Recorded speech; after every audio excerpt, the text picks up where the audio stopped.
श्री शिव महापुराण प्रथम खंड 10वां अध्याय। ब्रह्मा जी बोले, हे नारद, भगवान सदाशिव इस रूप में प्रकट होकर मुझसे कहने लगे, हे ब्राह्मण, यदि आप हमें आज्ञा दें तो वेदानुकूल कार्य करें। मैं ऐसे सपुत्र को पाकर अपने मन में फूला नहीं समा रहा था।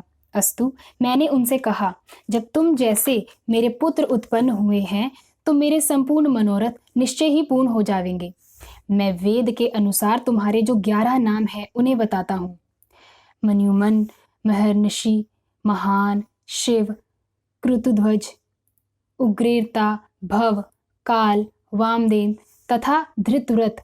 तुम्हारी 11 रुद्राणियों के नाम इस प्रकार होंगे: धी, वृति, उष्णा, उमा, नृत्यसर, इला, अंबिका, इरावती, सुधा, दीक्ष तथा रुद्राणी।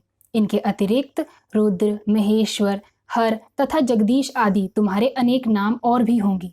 पृथ्वी, जल, अग्नि, आकाश और वायु, ये पांचों तत्व तथा सूर्य, चंद्रमा, जीव और हृदय से योगान स्थान तुम्हारे निवास स्थान होंगे।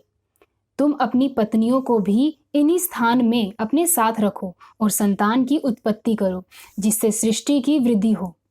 हे नारद, मेरी बात सुनकर उन सगुण स्वरूप शिवजी ने भूत, प्रेत, पिशाच आदि सहस्त्रों प्रकार के भयानक जीव उत्पन्न किए, जिन्हें देखकर मुझे अत्यंत आश्चर्य हुआ।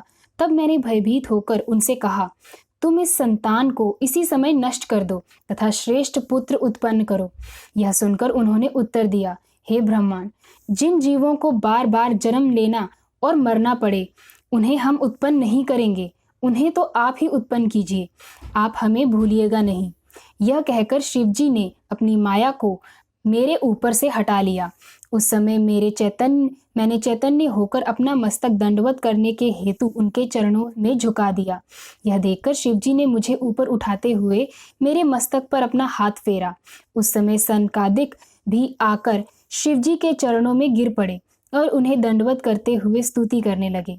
भगवान सदाशिव ने सब पर दयालु होकर उन्हें उत्तम बुद्धि प्रदान की।